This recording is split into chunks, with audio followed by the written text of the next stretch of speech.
Jadi imam nang mengambil gaji dengan tugas imamnya, muazin nang mengambil gaji dengan tugas azannya, khatib nang mengambil amplop berian pengurus masjid, itu kada dihukumkan haram. Kada dihukumkan haram tetapi makruh. Waini la wa ya nurul hayy la waini Allah wanzur ilaihi la waini la wa ya nurul hayy. Bismillahirrahmanirrahim. Alhamdulillahirabbil alamin wassalatu wassalam ala asyrafil anbiya wal mursalin sayyidina maulana Muhammadin wa ala alihi wa sahbihi ajma'in. Qala al-musannif al-imam hujjatul islam Abu Hamid al-Ghazali rahimahullah wa nafa'ana bi'ulumihi fid darain amin. Ar-rabi'atu an ya'umma mukhlisan lillah azza wa jalla wa muaddiyan amanatullahi ta'ala bi taharatihi wa jami'i syuruti salatihi. Amma al-ikhlas fa bi an la ya'khudha 'alayha ujrah. Faqad amara Rasulullah sallallahu alaihi wasallam Utsman bin Abil As Ats-Tsaqafi wa qala ittakhidh muazzinan la ya'khudhu 'ala al-azani ajra. Fal azanu tariqun ila as-salah fa hiya awla bi an la yu'khadha 'alayha ajrun. Fa in akhadha rizqan min masjidin qad wuqifa 'ala man yaqumu bi imamatihi aw min as-sultan aw ahadin nas fala yuhkamu bitahrimihi walakin mahu makruh. Wal karahiyatu fil faraid ashaddu minha fit tarawih wa takunu ujratun lahu ala mudawamatihi ala huduril mawdi' wa muraqabatil masalihil masjid bi iqamatil jamaah la ala nafsis salah. Wa ammal amanah fa hiya taharatu batinan anil fisqi wal kaba'ir wal israri ala as-saghair.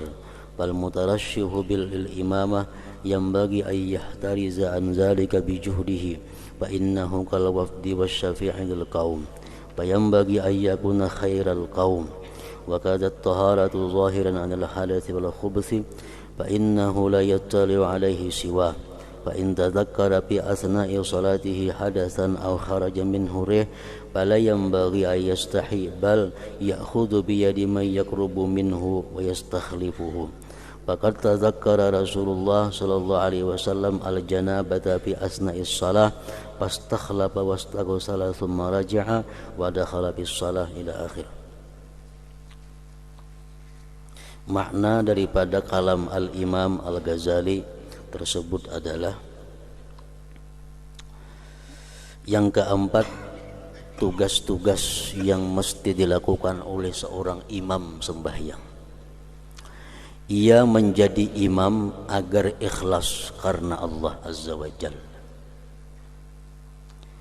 dan menunaikan amanat Allah Ta'ala dalam kesuciannya dan seluruh syarat-syarat salatnya.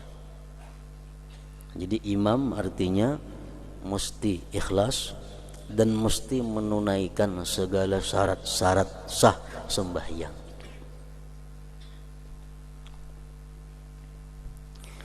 Adapun ikhlas yang dimaksud itu adalah maka dengan tidak mengambil upah atasnya. Artinya inya menjadi imam itu kada digaji.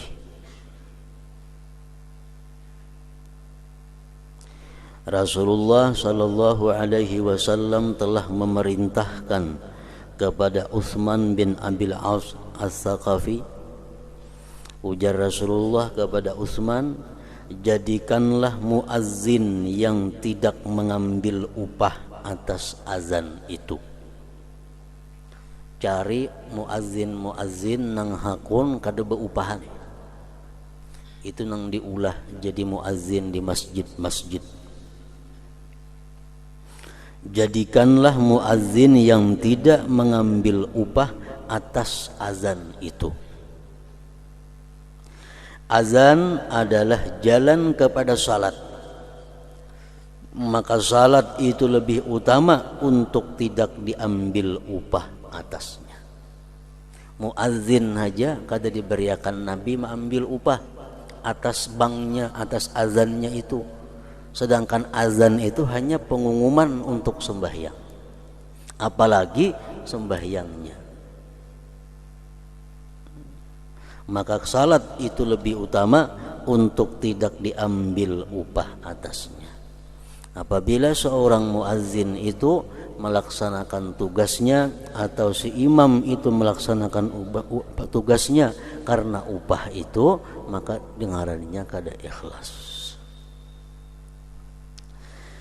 Jika ia mengambil upah dari masjid yang telah diwakafkan untuk orang yang melaksanakan sebagai imamnya, umpamanya masjid ini ada berisi usaha, masjid ada mempunyai usaha-usaha yang mana keuntungannya dibagi untuk kaum, untuk muazzin, untuk khatib, untuk imam.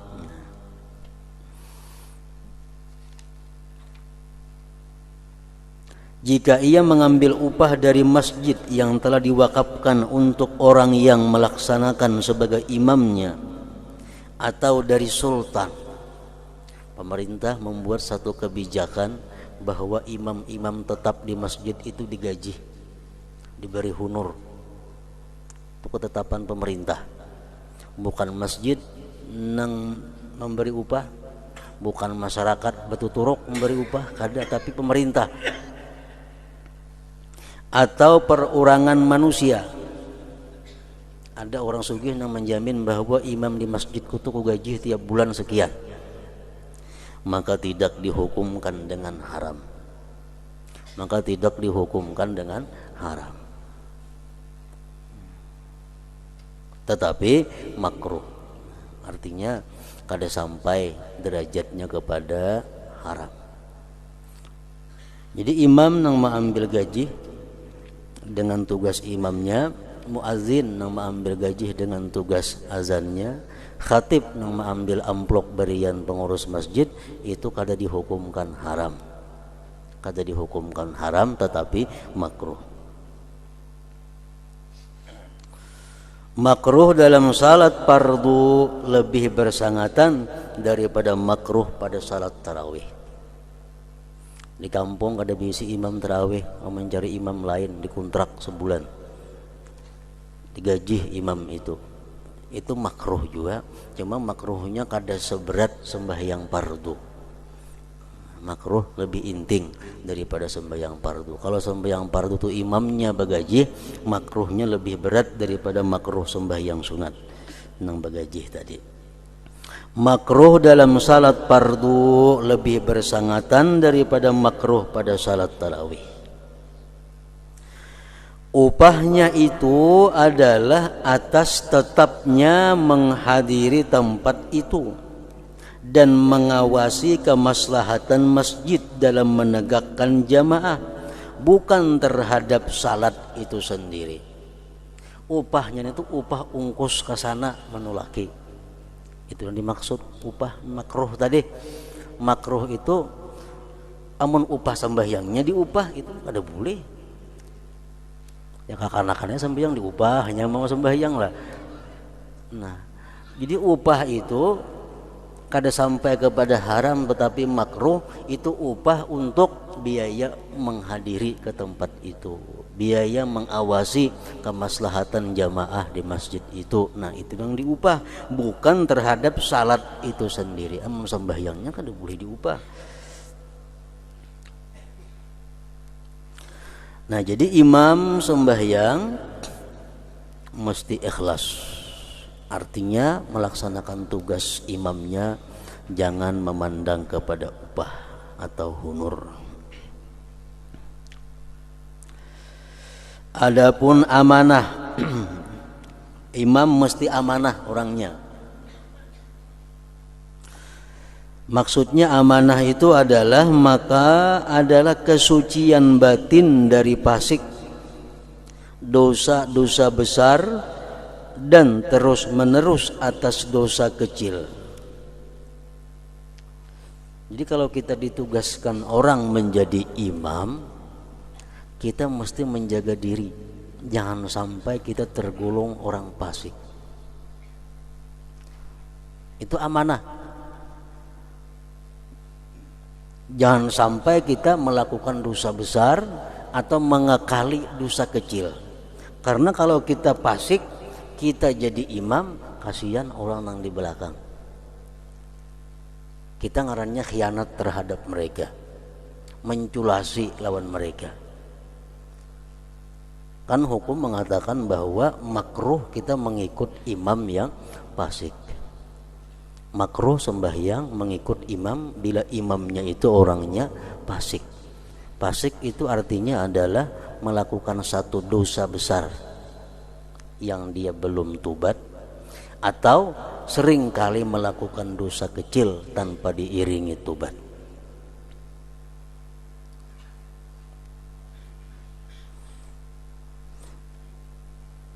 Jadi itu amanah.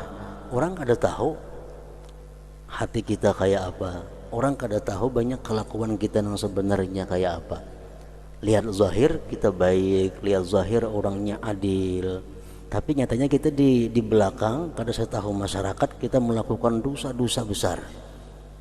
Jadi imam kita ngarannya khianat kepada jamaah, khianat kepada makmum. Gara-gara kita sembahyang jadi imam, makmum jadi makruh mengikut kita, padahal mereka kada tahu. Khianat. Adapun amanat maka adalah kesucian batin dari fasik dosa-dosa besar dan terus menerus atas dosa kecil. Orang yang ditugaskan untuk menjadi imam itu sayogianya untuk memelihara dari yang demikian itu dengan kesungguhannya, karena ia seperti utusan dan orang yang memberi syafaat bagi kaum itu, maka sayogianya untuk menjadi sebaik-baik kaum itu. Itu salah satu di antara buruknya dosa. Para ulama mengatakan bahwa satu perbuatan dosa yang kita lakukan itu menimbulkan 10 macam kemudaratan. Sekali kita berdusta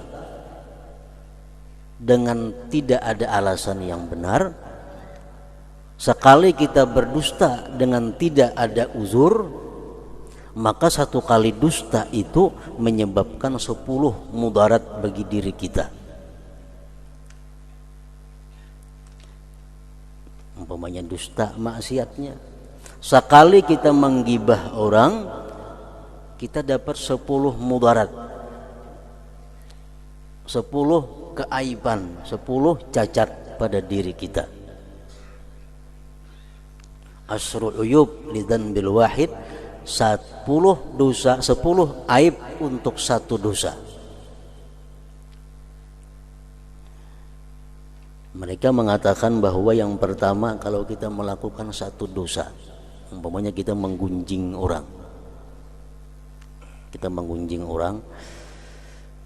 akibatnya apa? Satu, askhata khaliqah, kita membuat murka Allah,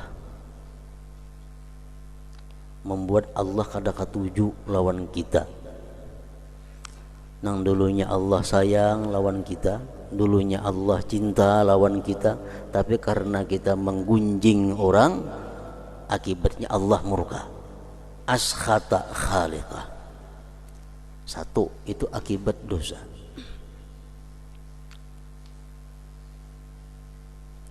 Yang kedua, parraha aduwallah, kita membuat gembira musuh Allah, iblis. Satu kali kita berdosa, satu kali kita menggunjing orang umpamanya, iblis gembira,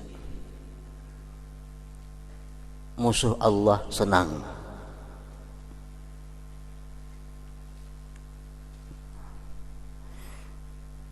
Yang ketiga, akibat sebuting dosa, taba'uduhu minal jannah, semakin jauh dia dari surga.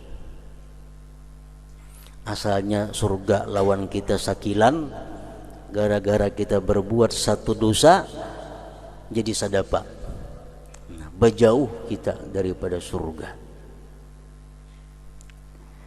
Yang keempat, qurbuhu min jahannam, paraknya kita daripada neraka. Asalnya lawan neraka sadapa, gara-gara kita berbuat satu dosa jadi beparak sakilan.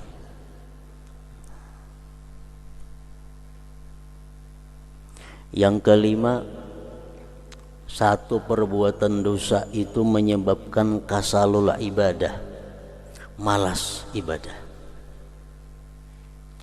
Satu kali kita menggunjing orang, satu kali kita berbohong, itu mungkin membuat kita malas mengucapkan kalimat-kalimat yang baik, menyebabkan kita malas untuk berzikir kepada Allah, menyebabkan malas untuk bersolawat. Membaca zikir 1000 asa banyak barang sudah. Kenapa? Karena 1000 paling-paling perlu waktu 20 menit atau seperempat jam zikir. Tapi kita asa banyak banget 1000 itu malas. Kenapa? Karena mungkin ada dosa-dosa di mulut kita yang belum kita tobat daripadanya. Nah, satu dosa membuat malas beribadah. Yang keenam, tabauduhu min malaikatir rahmah, jauhnya dia daripada malaikat rahmat. Orang-orang yang menggunjing orang-orang yang berdusta itu sebenarnya mulutnya mengeluarkan bau yang sangat busuk, sehingga malaikat rahmah berjauh daripadanya.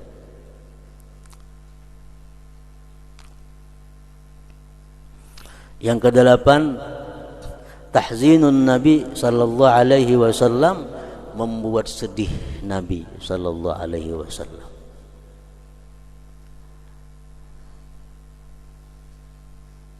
Setiap Senin dan Kamis ada hadis yang mengatakan bahwa setiap Senin dan Kamis amal perbuatan umat Nabi Muhammad ini ditampayakan lawan Nabi kita.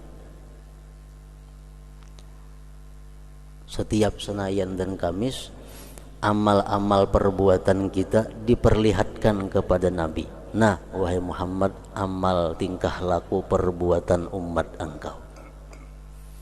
Apabila Nabi melihat bahwa umatnya melakukan ketaatan ibadat, Nabi kita senang. Bila melihat umatnya melakukan hal-hal yang maksiat, Nabi kita huzun, sedih. Satu perbuatan dosa yang kita lakukan itu membuat duka cita Rasulullah sallallahu alaihi wasallam. Yang kesembilan, khiyanatul adamiyyin.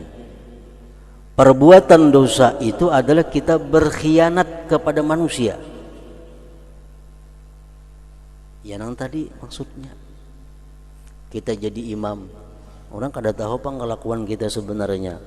Diberabai baik, kelakuannya adil, kelakuannya. Tapi sudah dibanjir maka kelakuannya bilang luar biasa umpamanya. Ini benakal keluar orang ini di kampung pina adil, bagus di kampung. Tapi di luar kampung sarabanya mau. Jadi orang kampung kada tahu, disuruh aja jadi imam, hakun jadi imam. Nah, inya ini ngarannya mengkhianati jamaah. Mengkhianati jamaah. Jamaah yang menganggap orang ini orang baik, orang yang bisa memberikan syafaat kepada sembahyangnya, orang yang bisa dianggap juru bicara menghadap Allah Subhanahu wa taala, ternyata orang ini orang yang sangat dibenci Allah. Nah, itu ngarannya khianat kepada manusia. Orang yang asalnya sembahyang jamaahnya berharap dapat pahala yang banyak, tapi karena dia orangnya fasik imamnya, akhirnya kada dapat pahala.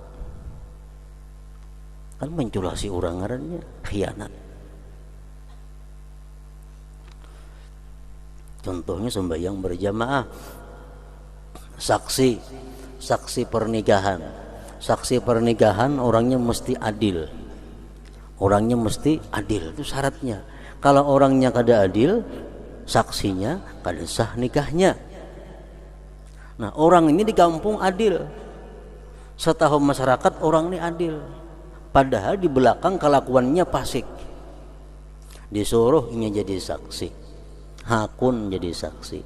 Nah, nikah orang jadi berantakan, nikah orang jadi kada sah. Karena inyan ini sudah tahu dirinya fasik, hakun jadi saksi nikahnya. Mestinya kalau sadar bahwa kita kelakuan kada baik, jangan mau jadi saksi nikah. Karena kasihan orang nikahnya jadi kada sah. Nah, itu ngarannya khianatul adamiyin, berkhianat kepada manusia. Berkhianat kepada manusia.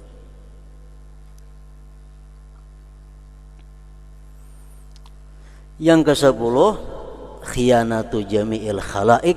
Dia bukan hanya berkhianat kepada manusia, tapi berkhianat kepada seluruh makhluk Allah Subhanahu wa ta'ala. Kenapa? Karena satu perbuatan maksiat itu bisa mengundang bala dan azab Allah Subhanahu wa ta'ala. Satu maksiat yang kita lakukan itu bisa mengundang azab Allah. Dan azab Allah ini iza nazala amma, bila mana turun umum.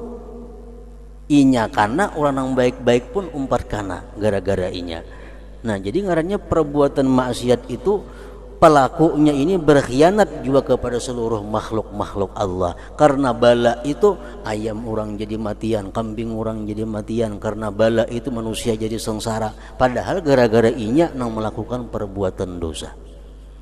Nah, khianat kepada seluruh makhluk. Jadi satu perbuatan dosa mendatangkan 10 kemudaratan. 10. Jadi seorang nang ditugaskan menjadi imam dituntut untuk menjaga diri, jangan sampai dia khianat kepada jamaahnya, khianat kepada makmum, yaitu menjaga diri daripada hal-hal yang membuat dia fasik.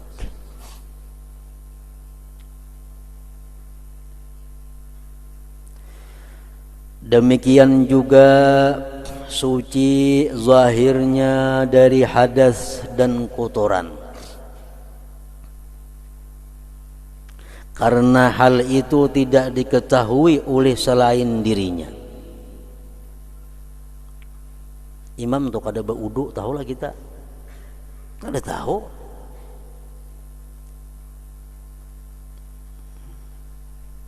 Imam di awaknya ada najis, kita kada tahu. Nah, jadi seorang imam ini hendaknya menjaga dirinya daripada hadas dan najis. Karena hal itu tidak diketahui oleh selain dirinya.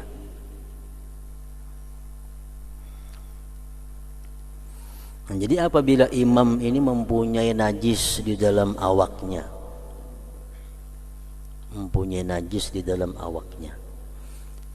sudah tuntung sembahyang, hanyar tahu apakah baik diumumkan atau kada oleh imam nih. Tergantung najisnya.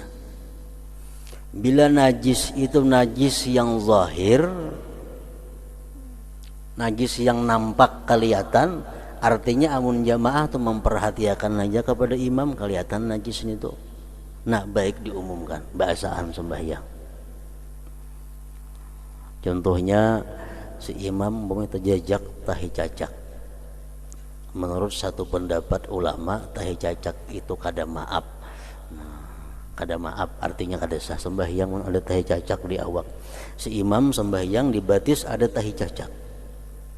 Tuntung salam, imam melihat di batis ada tahi cacak. Cuma makmum kada denang menanggurnya. Berarti makmum kada melihat juga. Andai kata makmum memperhatikan, melihat makmum itu. Nah, kalau demikian halnya, si imam disuruh memberitahukan sembahyang kita bahasaan. Nang tadi kada asi ada tahi cacak di batisku. Nah, bahasaan semuaan. Tapi kalau najisnya itu najis yang tersembunyi, andai kata makmum memperhatikan, kada melihat juga makmum. Umpamanya si imam hendak ke masjid memakai tapih nang kana najis, tapih nang bakas takana kamih umpamanya, yang sudah karing kamihnya, sembahyang jadi imam, tuntung salam hanya sadar tapih nang kubawa kamih tadi nih. Nah, ini ngarannya najis nang khafi, nang tersembunyi. Namun itu imam beranai aja. seorangnya sembahyang biasa, ulangi di rumah kaina, jangan diberitahukan kepada makmum. Makmum sudah sah sembahyangnya itu. Nah, jadi imam hendaknya menjaga diri, memperhatikan hal-hal seperti itu jangan sampai terjadi. Demikian juga suci zahirnya dari hadas dan kotoran karena hal itu tidak diketahui oleh selain dirinya. Jika di tengah-tengah salatnya ia ingat hadas atau angin keluar daripadanya, maka tidak sayogianya ia malu, tetapi ia memegang tangan orang yang dekat daripadanya dan ia minta untuk menggantikannya. Rahatan sudah takbir, Allahu Akbar jadi imam, hanya ingat aku tadi kada berwudu lagi nih.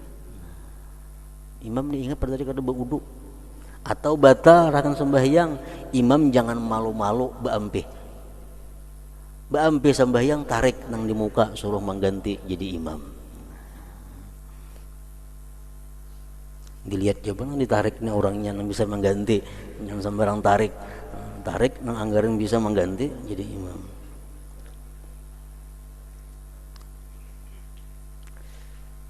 Maka tidak sayogianya ia malu, tetapi ia memegang tangan orang yang dekat daripadanya dan ia minta untuk menggantikannya.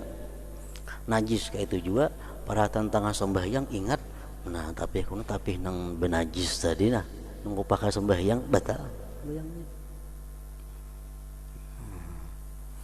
Amunnya kau macul tapi nya menjawab suluk misalnya sembahyangnya imam selawar panjang, selawar katuk.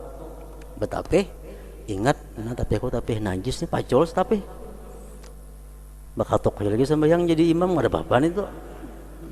Amun kawau macul tapi nya itu, tapi jangan lambat segera memaculnya itu.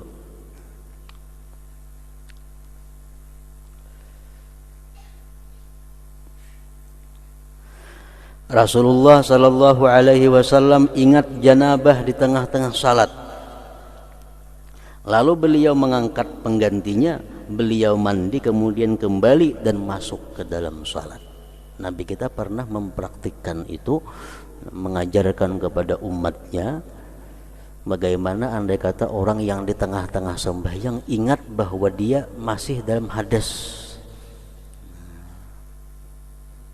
Nabi kita pernah mengalami batal sidin sembahyang, batal sidin cari orang lain yang menggantikan, sidin bersuci lalu kembali sembahyang. Sufyan berkata, salatlah di belakang setiap orang yang baik atau orang yang berbuat dosa. Ini mazhab Sufyan Tsauri. Sembahyanglah engkau di belakang orang yang adil atau di belakang orang yang fasik, kada jadi masalah.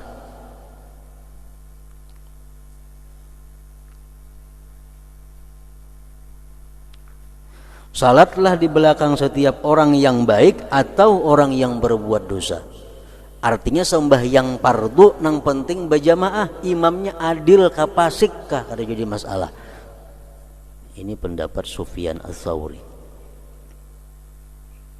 Kecuali orang yang selalu minum khamar, nah imamnya ketujuh minum arak kada kau diikuti,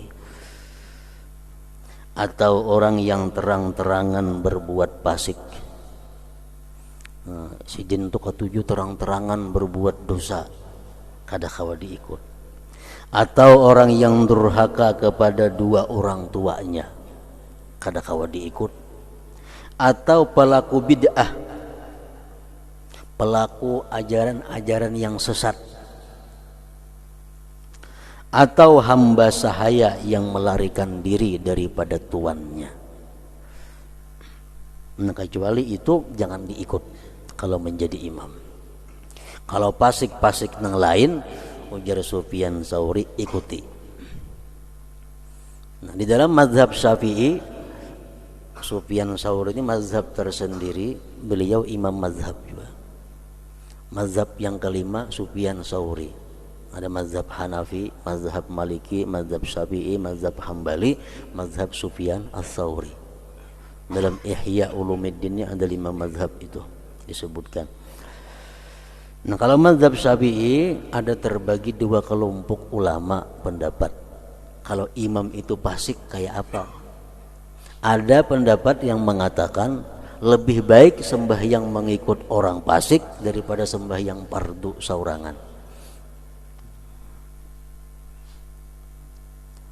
Sembahyang fardu saurangan di rumah, ke masjid imamnya fasik, lebih baik berjamaah walaupun imamnya fasik daripada sembahyang saurangan. Ini pendapat yang kuat. Ada pendapat lagi mengatakan bahwa lebih baik sembahyang surangan daripada imam kalau imamnya itu fasik. Yang pertama tadi yang bagus diikuti. Lebih baik kita sembahyang mengikut orang fasik daripada sembahyang sendirian.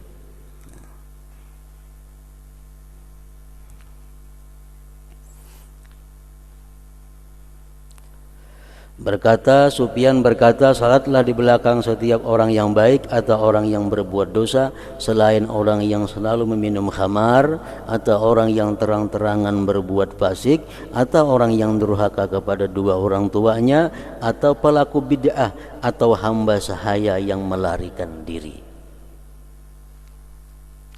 Pelaku bid'ah itu pelaku ajaran-ajaran, paham-paham yang kada dikenal di zaman Rasulullah sallallahu alaihi wasallam. Seperti umpamanya orang yang mengatakan bahwa Allah Subhanahu wa taala itu bertempat. Allah itu bertempat. Nah, ini orang penganut ajaran sesat. Tapi sesatnya kada sampai kepada kafir. Kalau dia mengatakan bahwa Allah itu bertempat, tempatnya di atas, nah itu kafir sudah. Tapi kalau dia mengatakan Allah bertempat di situ aja, ini bid'ah. Menurut Sufyan Tsauri, orang yang berpaham seperti itu jangan diikut menjadi imam. Termasuk ajaran bid'ah orang yang membenci orang-orang yang tidak dibenci oleh Rasulullah sallallahu alaihi wasallam, itu bid'ah. Orang yang disayang Rasulullah, orang yang dihormati Rasulullah, orang yang dicintai Rasulullah, kita benci lawan mereka, itu bid'ah ngarannya kita. Nah, jangan mengikut sembahyang di belakang orang seperti itu. Yang kelima, imam itu tidak takbir sehingga saf-saf itu lurus. Maka hendaklah ia berpaling ke kanan dan kiri. Jika ia melihat celah, maka ia perintahkan untuk disamakan diisi. Mereka dikatakan mereka setantang dengan bahu, sejajar dengan bahu, dan saling berhimpitan dengan mata kaki. Dan ia tidak bertakbir sehingga muazzin itu selesai dari iqamah, dari qamat. Muazzin itu mengakhirkan iqamat dari azan dengan perkiraan persiapan manusia dalam salat. Jadi mestinya orang nang qamat ini jangan memandang nang dilanggar, memandang secara umum. Dilanggar sudah penuntungan sembahyang sunat, kalau qamat, nah jangan kadang mesti bujur. Nabi kadang mengajarkan macam itu. Nabi kita bahwa mengatakan orang yang azan itu hendaklah memandang kepada keadaan umum. Dalam hadisnya, liyatamah halil muazzin bainal azan wal iqamah biqadri ma yafrughul akil min ta'amihi wal mu'tasir min i'tisarihi. Artinya hendaklah muazzin itu perlahan-lahan antara azan dan iqamah dengan kadar orang yang makan itu selesai dari makannya dan orang yang menguras, maksudnya air kecil atau air besar, selesai dari kurasannya. Jadi kira-kira sudah orang yang perhatian makan dari tuntung, sudah makannya, orang dalam jamban sudah biris urusannya, nah hanyar kaman. Demikian itu karena beliau Rasulullah melarang dari menahan 2 kotoran, kencing dan berak, dan beliau menyuruh untuk mendahulukan makan malam atas salat isya karena menuntut lapangnya hati.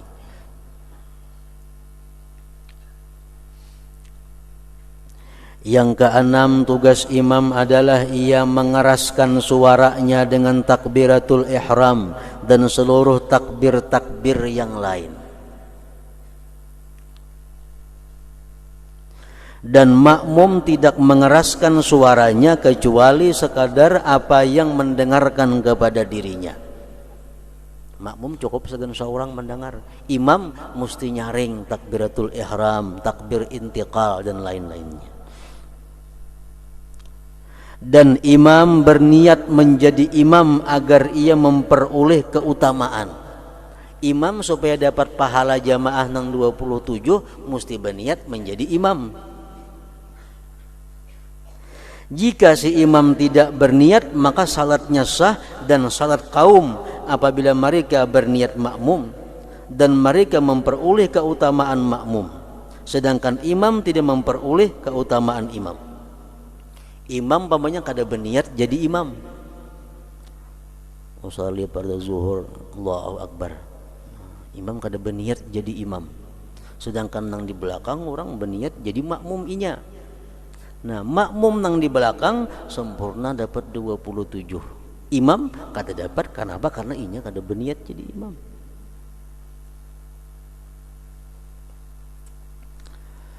Hendaklah makmum mengakhirkan takbirnya dari takbir imam.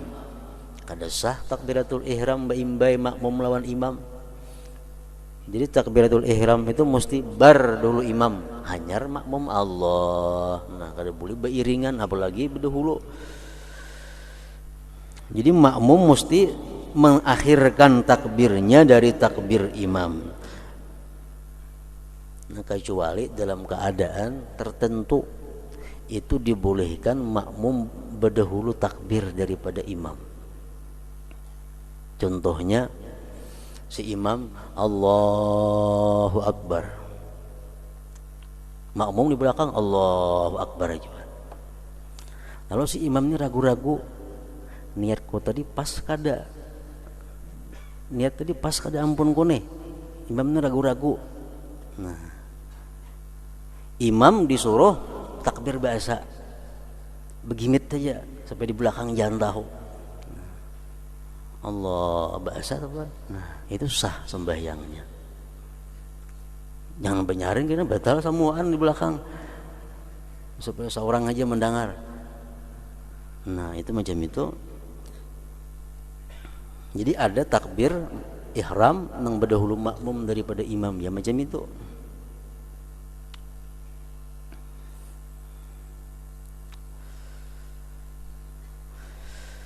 Hendaklah makmum mengakhirkan takbirnya dari takbir imam, di mana ia memulai takbir setelah imam selesai takbir. Allahu a'lam. Adapun tugas-tugas pada qiraah bacaan maka ada 3, yaitu pertama, si imam nih melunakkan, artinya tidak terdengar oleh makmum pada doa istiftah dan ta'awudz seperti orang yang salat sendirian. Membaca doa iftitah imam begimit saja, membaca auzubillah imam begimit saja kayak orang sembahyang sorangan. Dan ia imam mengeraskan menyaringkan Al-Fatihah dan surat setelah Al-Fatihah pada sekalian salat subuh 2 rakaat yang pertama pada salat isya dan maghrib. Demikian juga orang yang salat sendirian. Sembahyang subuh sorangan benyaring kita kedua-duanya, kedua rakaatnya. Sembahyang isya sorangan 2 rakaat pertama benyaring, 2 rakaat terakhir begimit. Dan imam mengeraskan ucapan amin pada salat jahriyah. Jahriyah artinya maghrib, isya dan subuh. Imam benyaring juga amin. Demikian juga makmum. Dan makmum membersamakan bacaan aminnya dengan amin imam. Di dalam sembahyang tidak ada makmum disunatkan baimbai imam kecuali pada amin. Ruku baimbai imam makruh, sujud baimbai imam makruh. Tapi kalau amin baimbai sunat.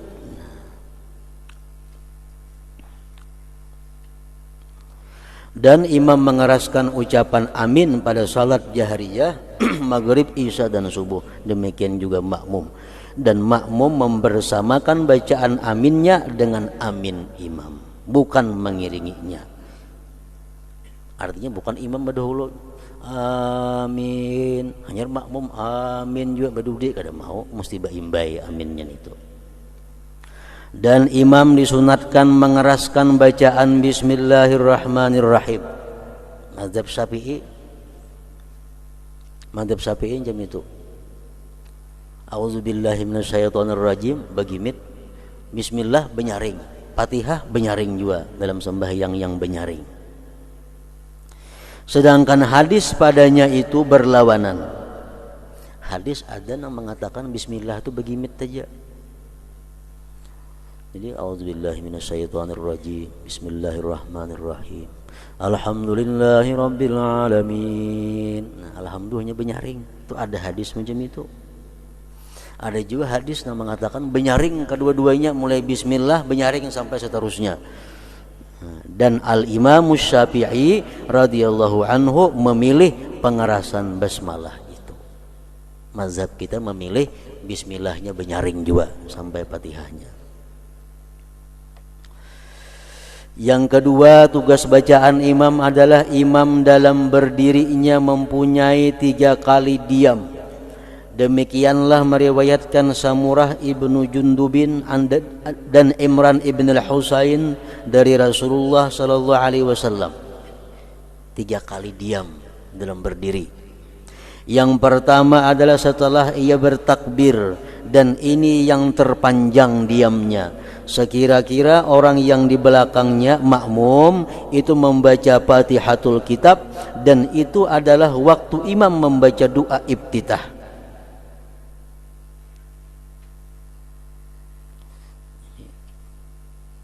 Ini salah satu di antara pendapat, dan Imam Ghazali mengikuti pendapat ini. Jadi si imam Allahu Akbar, takbiratul ihram. Makmum Allahu Akbar, takbiratul ihram. Nah, si imam membaca iftitah, makmum membaca Fatihah. Makmum membaca Fatihah. Nah, sehingga karena begitu imam sudah memulai baca Fatihah, makmum sudah habis Fatihah. Imam mulai Fatihah, makmum sudah habis Fatihahnya. Sehingga si makmum ini mendengarkan bacaan imam, mendengarkan Quran bacaan imam. Karena kan dalam Quran disebut wa iza quri'al Quran fastami'ulah, bila dibacakan Quran dengarkan. Imam Ghazali macam itu sih din. Jadi makmum begitu Allahu Akbar baca Fatihah dulu. Imam rahatan membaca iftitah, makmum membaca Fatihah. Tuntung kita Fatihah, imam tuntung iftitah, imam mulai bismillahirrahmanirrahim, alhamdulillah, kita makmum mendengarkan bacaan imam. Nah, kayak itu.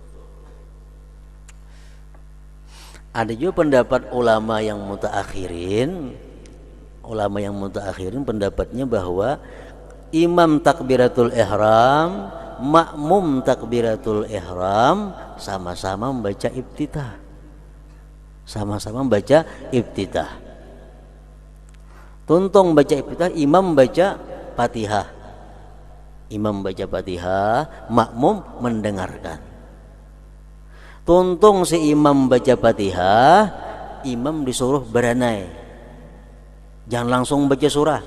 Imam suruh beranai sakadar makmum sawat membaca Fatihah dalam beranai itu. Nah, dikira-kira makmum ini sudah tuntung baca Fatihah, hanya imam baca surah. Nah, itu nang tak pakai di tempat kita ini. Itu nang kebanyakan berlaku. Namun macam ini jarang, macam di kitab nih.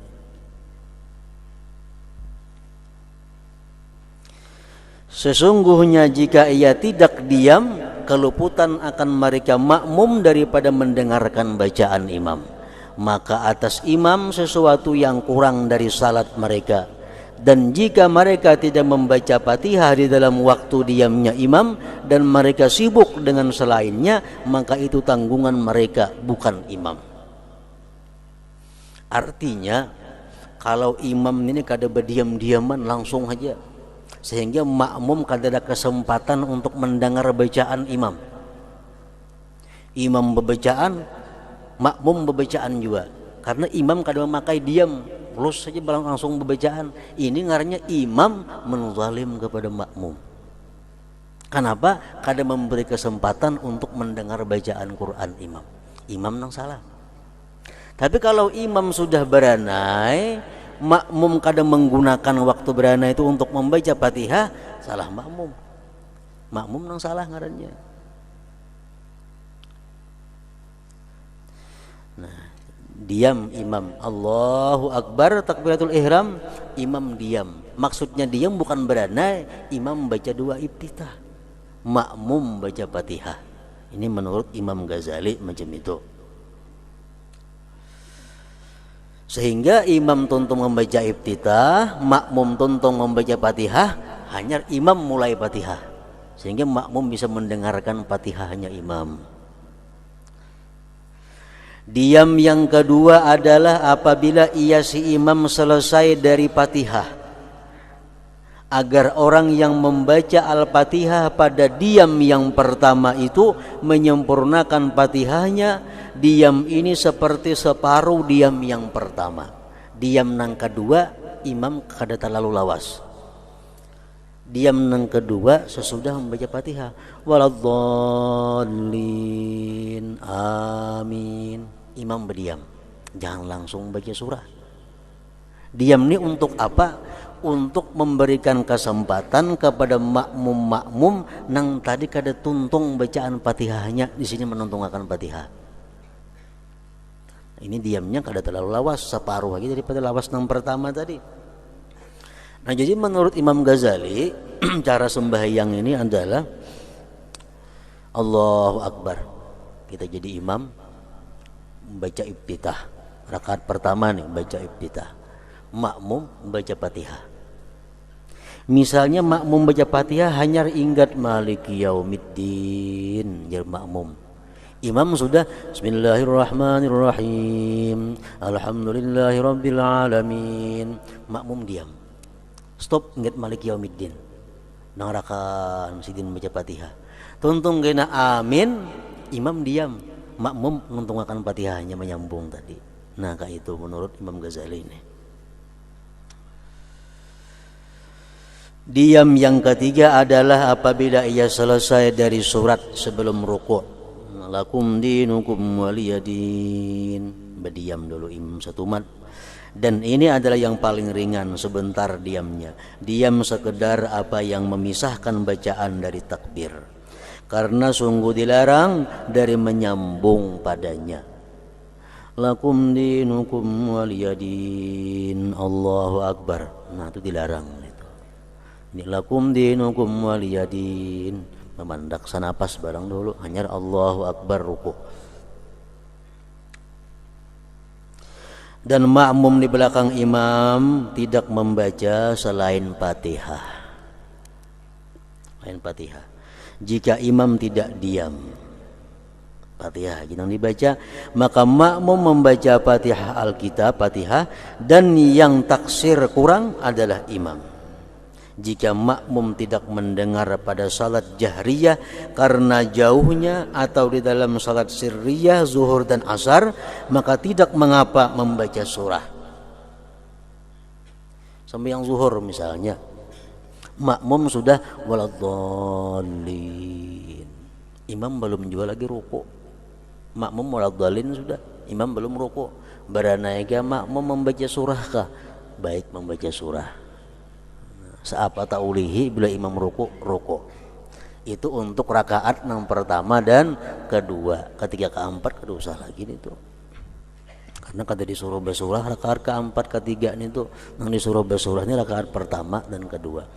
Sembahyang maghrib kah, isya kah, subuh kah, kita misal jauh daripada imam, kada mendengar bacaan imam, kadang-kadang ngaran bacaan imam. Tuntung sudah kita membaca Fatihah, imam belum ruku, jangan beranai kita sambung Quran nang apa kan nang bisa. Supaya jangan ada berdiam beranai dalam sembahyang. Tapi kalau kita mendengar bacaan imam, nah kada boleh.